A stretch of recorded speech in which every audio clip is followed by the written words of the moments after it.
Meanwhile, the clergy is throwing its support behind efforts to encourage Jamaicans to take the COVID vaccine. Church representatives voiced their views at a joint press conference with the Health Ministry Thursday morning.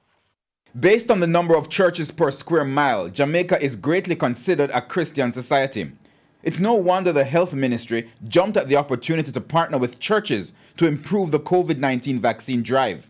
The church leaders say they saw the need to support the message. And one of the things we committed to do was to be part of the movement to build resilience and to commit to being credible voices in the midst of all of the half-truths and the conspiracies that have been spread around. In encouraging persons to use facts to guide their decisions, the clergy say they have heard concerns, including that taking the vaccine is akin to putting one's faith in man and vaccinations. That's very sad, because the Word of God says that faith comes by hearing, and hearing by the Word of God. And salvation in and of itself is not a matter of feelings. There are three coaches, and the number one coach is actually facts. When you go on social media, there are persons who are sharing different views. But the Seventh-day Adventist Church believes in the science. And we believe in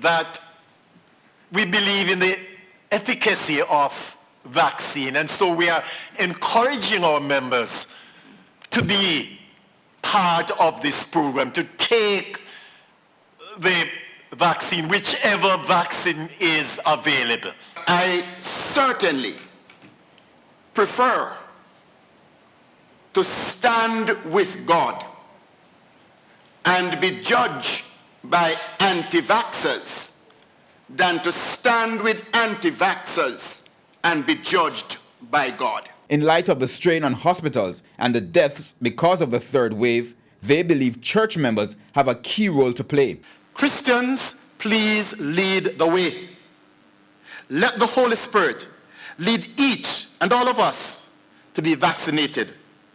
Continue to observe all the protocols consistently.